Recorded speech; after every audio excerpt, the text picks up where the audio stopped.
So about 2 days ago, I got to experience my first ever powwow. For those of you that don't know, I am half African, half Blackfoot Siksika. So being in this powwow, it was a huge check mark for my childhood, my inner child.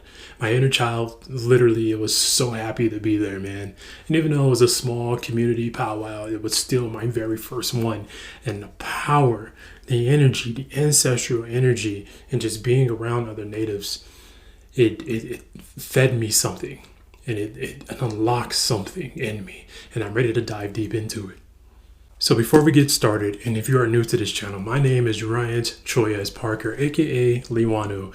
I am a spirituality life coach, shamanic life coach, Reiki master, and breathwork facilitator. If you feel called to, please leave a like and subscribe to this channel so you can be updated on all the videos and all the wisdom that spirit is helping me help you. So like I said, this powwow was a small college community powwow. And to be honest, man, it doesn't matter how grand a powwow is or how small a powwow is. To be honest, for it being my first one, icing on the cake, bro. It did it for me. Just to be around other natives, other people, not necessarily of my culture because they weren't necessarily of my tribe. Because like I said, I am Blackfoot Siksika. These were more Lakota. But either way, still, just being around people that honor the ancestral dances, the ancestral wisdom, it just felt good within my soul, because the only people that I've ever been around that were like this was my family, my father's side of the family. And even then, they were heavily disconnected from the culture themselves. And then here I come. My father and my grandmother, they fed me stories and wisdom of what I am, where I come from. And that's all I knew. So to experience this powwow, just to be in that, it done something more. It's like, wow, I actually now feel a part of the culture than just hearing stories from it and knowing that I'm Blackfoot Siksika. But yeah, man, so just sitting in the crowd and hearing the drum beat from the elders and even the young folk doing the drums for the dances, I'm sitting there and it's like I'm tapping my foot, nodding my head, and I'm like, bro, what is happening to me? And obviously, you can tell, most of you guys already know that I am a shamanic practitioner. So I do shamanic work and I work with the drum heavily. So when I do the drum, I'm in a trance, and this was the same trance that it was given to me, but something heavier was happening inside of me. And I came to the realization that I need to learn how to dance. I need to learn how to dance for my people. I need to learn how to dance for spirit. And like, you hear it in my voice, it's coming out right now. I kid you not, I'm not even trying, but it's just like coming out in my voice, where my indigenous ancestors are just here with me, and I still feel them here with me. Like, this other side of the room is just so empty right now because I move things around, but I feel them being there. And don't get me wrong, I don't, what's the word here? I don't block out my African ancestors too. I treat them just as equally as I do my indigenous ancestors. Obviously, look at me. I am a person that walks both worlds, the African world and the native indigenous world of the Americas. So I'm going to get back on that here in a second. But being in that powwow, I'm still feeling it. And I'm excited to do more. And I will. There we go. I will be dancing in honor of my nation's tribe, my people. I feel it. I feel it coming. That footwork, bobbing of the head, man. I'm ready for it. And you guys are going to see this in the future too. So please, if you're here with me, stay tuned for it. But yeah, that's just a little bit of the energy I wanted to share with you about my first powwow experience. Before I forget too, I got to meet the producer of the movie Prey. Where is it at? This right here. She signed it. She spelled my name wrong, but she's the only person that I'll allow to spell my name wrong. So, but if you guys have not seen the movie Prey, please, by all means, go watch it. It is an excellent representation of native culture with, obviously, the Predator series. So go check it out if you like that type of action. But anyway, enough about the powwow experience. I want to talk about us reconnecting natives. As you guys know, there's a small group of people out here that are trying to erase the true history of indigenous culture. And it makes it hard for those who are mixed native, most definitely darker skinned mixed natives, to be who they are. Growing up, I was told, and I was told multiple things, honestly, that I talk white, that I'm not black enough, that I'm not native enough. And a lot of people will put their image onto me saying, oh, you're just a confused spirit. You don't know what you are. And when really I knew exactly who I was, it was just hard for me to express it because of the ignorance of the people of this world. And now that I'm older and stronger in my spirit and who I am as a person, because I know my truth, it's still kind of crazy that people are out here saying that I'm a wabo, pretendian, or whatever these harsh words are, and still the typical ones, oh, you talk white, or you're not black enough, or whatever like that. I still get all that. But for those of you that are mixed natives and was definitely darker skinned, that claim Afro-Indigenous, keep going. You know your truth, you know your history. You don't have nothing to prove to anyone. These people out here that are trying to erase the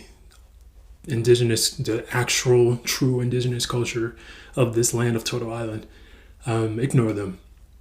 And to be honest, some of them are going to try to sneak in and agree with you on this, knowing damn well that they have nothing to do with this land besides the fact of their history of being here. So that leads me to the word Afro-Indigenous. I was on a TikTok live not that long ago. I think it was the night of the Powwow. And there was a group of natives on there, and they were talking about Afro-Indigenous people. But they weren't talking about the mixed natives. They were talking about the so-called small group that claimed to be original Aboriginals. And every time they mentioned Afro-Indigenous, they said so-called Afro-Indigenous, so-called this, the wobbles and everything. And I just want to give you a proper term on what Afro-Indigenous actually means. Afro-Indigenous is someone that is of African culture and of indigenous native culture. So, when someone claims Afro-Indigenous like myself, this is honoring both sides. I had this conversation multiple times of someone telling me it's just like, don't claim Afro-Indigenous, claim you're indigenous. No, I'm not going to claim that because that's disrespecting my African culture. I am both. I am a child that walks both worlds. And if you're watching this and you are also a mixed, darker skinned Afro-Indigenous native, you are someone that walks both worlds. So do not be afraid or ashamed to respect your African ancestors as much as you do your indigenous native ancestors of this land. It's hard, I know. But we cannot fold onto this hate. We cannot fold into this colonizer mindset that you have to be a certain way in order to be what you are. For example, like I said, so many people said I talk white. That never stopped me. What they mean by me talking white is talking intelligent. And so I tell them every time, and most definitely, and it's not the white folks that tell me that I talk white. It's the people that look like me. So I tell them every time, I'm like, wow, you're really that low on yourself that you would disrespect your own culture by only allowing the intelligent way of speaking to the white people? Nah, fam. So if me talking intelligent is talking white, then so be it. If me honoring my African ancestors, even though I'm a mixed native, that doesn't make me native enough, then so be it. Vice versa. If I'm honoring my natives and that doesn't make me black enough, so be it.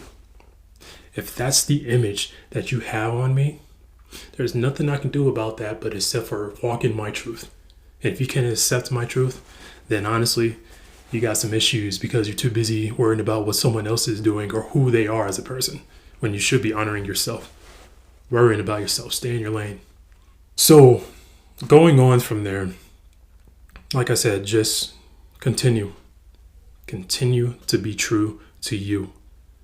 Do not be afraid of these people out here. Most definitely, even if it's your own family. If it's your own family out here disrespecting you or not honoring you because you're mixed or not pure blood, keep being you. It sucks. But you are here right now. We are all here right now to bring the tribes together. Because I can go into a whole nother reason why we are fighting each other right now. But I'm not going to do that in this video. The hard truth is that not everyone is going to accept you for who you are. Even if you show the proof, they're still not going to accept you because of their own inner turmoil, their own inner self-limiting beliefs about how the world should work, how people should be.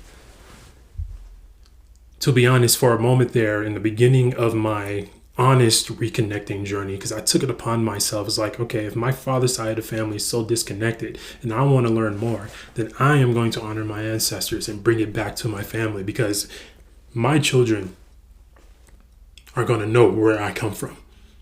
Both sides. Their children are going to know where they come from. And even outside of Native African culture, whatever my generations, whatever they are, at least they'll know inside themselves that I need to honor whatever it is that I am and not be afraid. No matter if the family accepts me or not, no matter if my friends or the world or whoever accepts me or not. Because like I do on this channel, this is what I'm going to do for my bloodline. So other than all the hate that I receive, my reconnecting journey has honestly been amazing. You know, like I said, I experienced my first powwow. That's a huge check mark on my childhood list. You know, I'm learning my language. I'm learning my culture, the ceremonies. I host my own ceremonies, and now I'm amplifying my cultural ceremonies to the people. Some are private, some are public. Because I do know, even before I was reconnecting, that some things should not be public to the people, to everyone. Doing my ancestral work is becoming more clear, because usually before then it was just my African ancestors. Now it's my Native ancestors. I'm helping my family come back to their original roots of where they come from, where it's no longer just stories of the past. Now they can create stories for the present, for the future. I'm creating stories for my children and my children's children. You know, this reconnecting journey has just honestly been so heavily promising that it's helping me understand who I really am as a person. Because you can't really know thyself if you don't know where you come from. And this is what's wrong with the world right now. So many people don't know where they come from. They're just walking around thinking that their name is who they are. No, your name is not who you are. Your name was given to you. That's probably not even your actual name. For instance, my name is Ryan Choyez Parker. That's what my father gave me. But my spirit name is Lewanu. It's who I am. I represent the spirit of the bear. I represent my people. I represent the guardianship of the earth. I am the voice of the animals. I am the voice of the earth. I am the voice of the plants. Just like you. I came here to help raise the collective consciousness of the people so that we can all become one tribe and honors each other's individual cultures and tribes. But like I said, Ryan is just my given name, and that is not who I am. A lot of people out here walk by their given name, not by their spirit. So this is why I teach people to not just know thyself, but to tap into their ancestors, discover themselves, the ones that are alive and or dead, passed on. You can still communicate with your people and know where you come from, so that way you can know your purpose in this life. But you can't do that if you don't know where you come from. So my reconnecting journey is still going on. I am still planning on getting my tribal ID, even though my nation is all the way in Canada.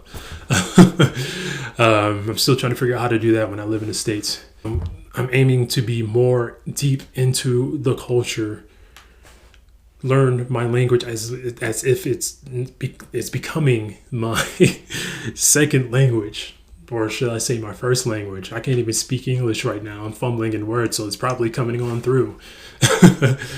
But there's so much that I still need to learn. And there's so much that I still need to honor and respect and see and become wiser in.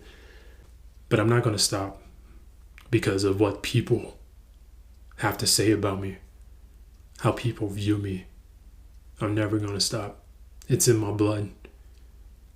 People are going to hate me for it. People already hate me because of the color of my skin. So now I'm getting everywhere people hating me, disliking me, or even worse because of the color of my skin. That's still not going to stop me, bro. That's their problem, not mine. Anyways, that is it for today's video, guys. Thank you guys so much for hearing me ramble about my first powwow and what it means to be Afro-Indigenous, mixed native, darker skin mixed native. If you guys enjoyed this, please leave a like, share to other mixed natives. They don't have to be Afro-Indigenous either. To anyone that is experiencing being a child that walks both worlds, share this to them. Leave a comment down below your own personal experience, and I'll see you on the next video. Peace.